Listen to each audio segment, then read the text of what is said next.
Hi everyone, welcome back to my channel. So today I'm going to be talking about fall perfumes that I'm excited to reach for.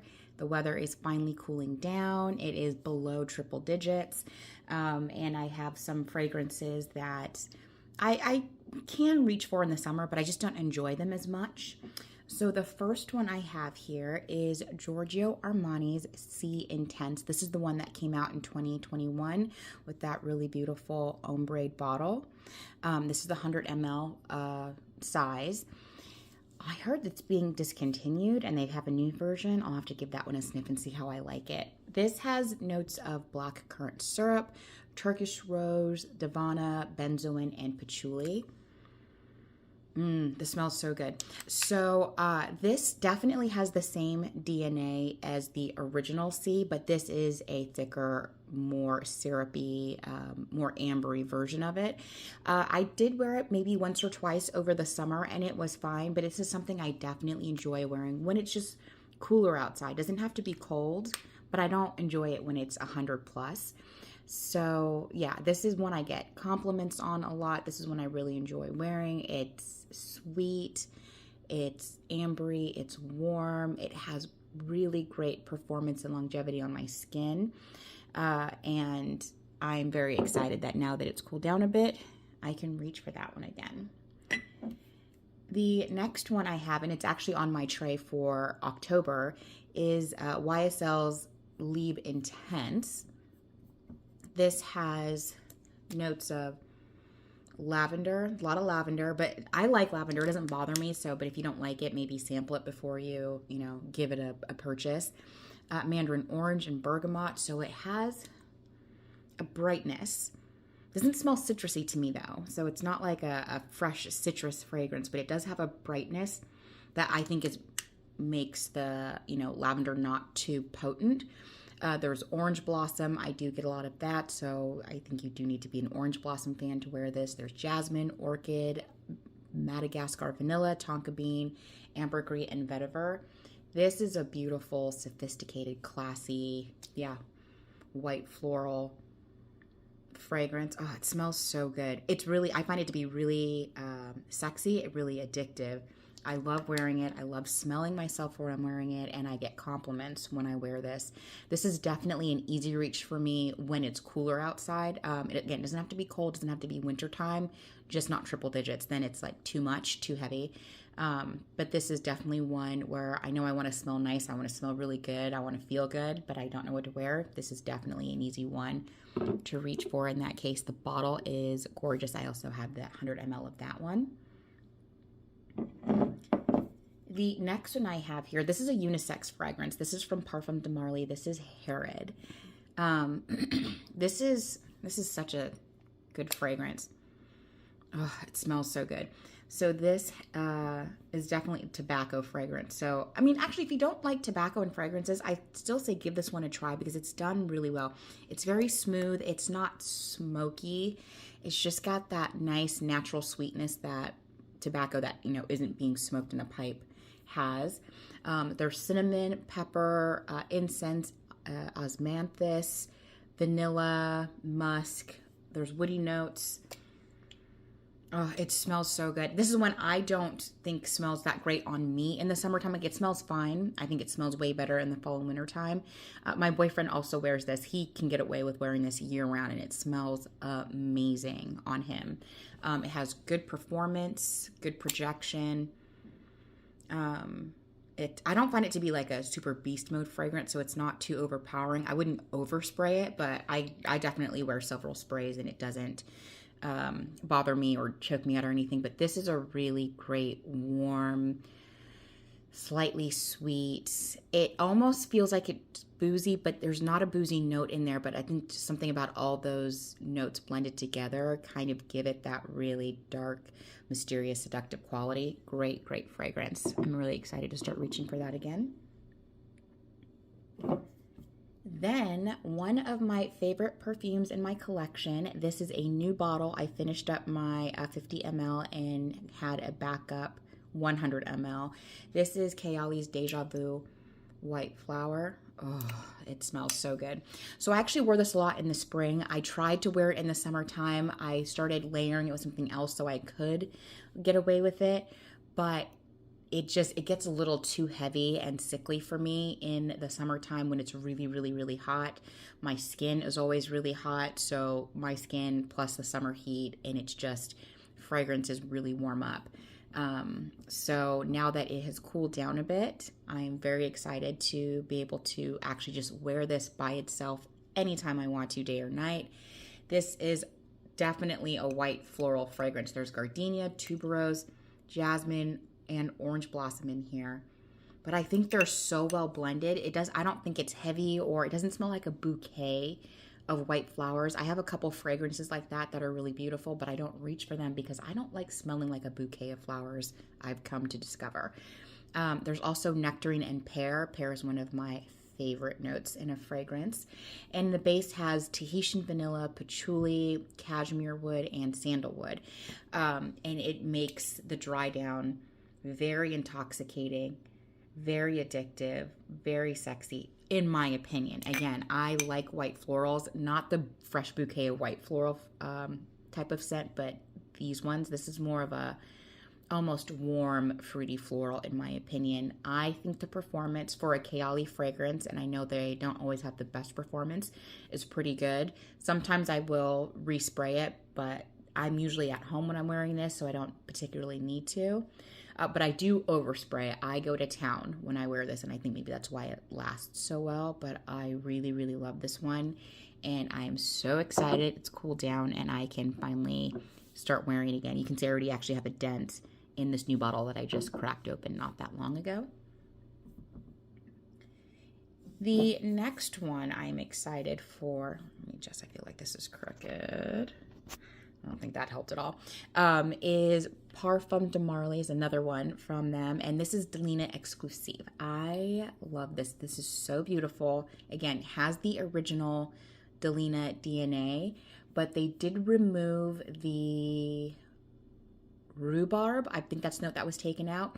You still get that lychee in here, but there's pear that adds this really nice kind of juicy, fruity opening in the top, and there's vanilla, amber, and woody notes in the base. It also says that there's oud. I don't know that I smell oud in here, so if you don't like oud, I think you're gonna be okay. It's just a beautiful, rich, classy.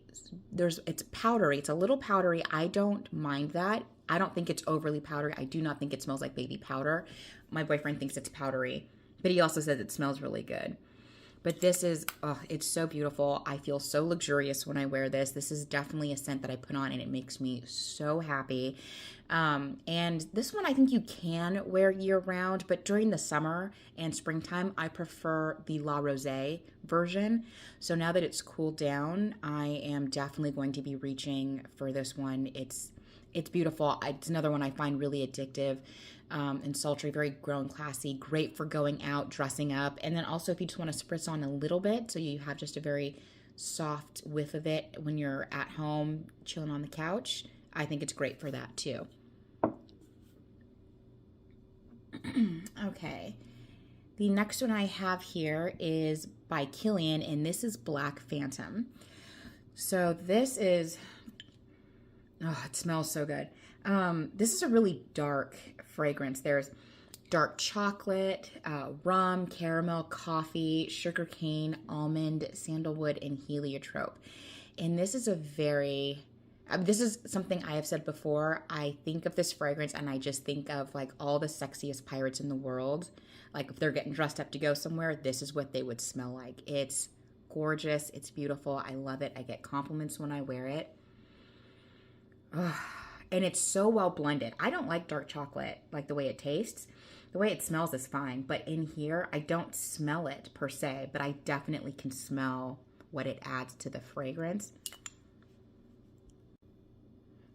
And then mixed with the rum, the caramel, the coffee. The coffee, I also pick up, but it's like a nice, smooth, dark roast coffee. It's such a beautiful fragrance. This is not a safe blind buy. This is when I first sampled it. I liked the way it smelled, but I did not want to wear it. It smelled like something I'd like to smell in maybe a candle or on a man. I felt not that it was too masculine, but just not for me.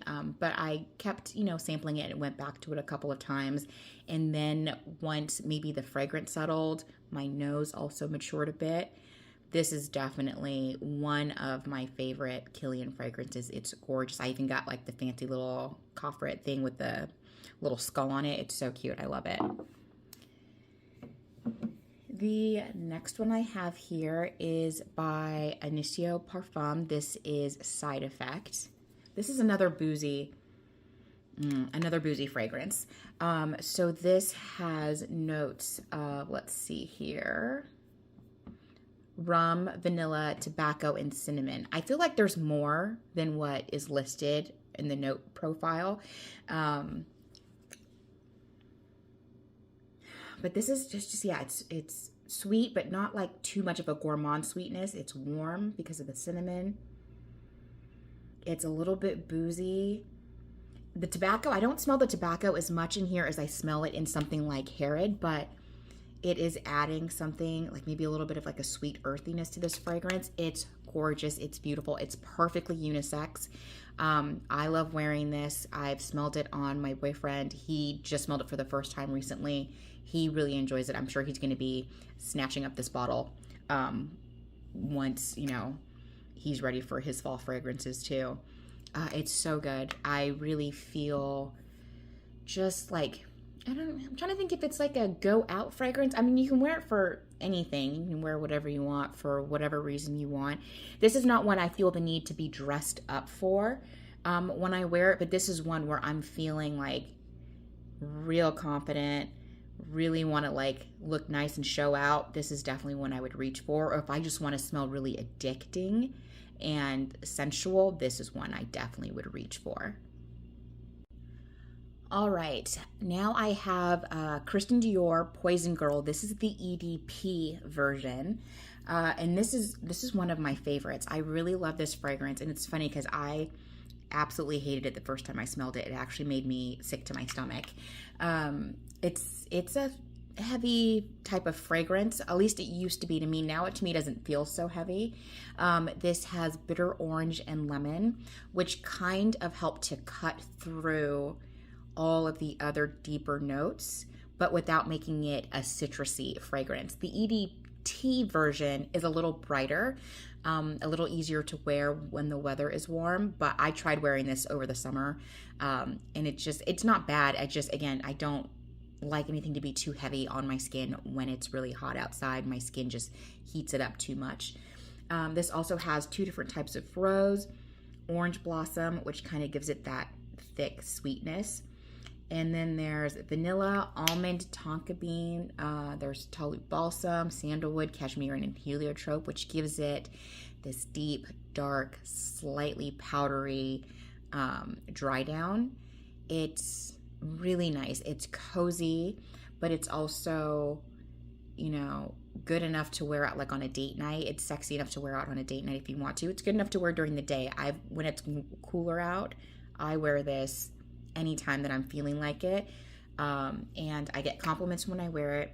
I had one of my friends, I use him as a score system. I give him all these samples to smell, and he gives me a rating system, and this is one of his favorites. And it doesn't matter how I disguise it or hide it and bring it back to him to smell over again over the course of several months, he always gives it the same score, and it's one of his favorites. It's really good. Men really love this fragrance.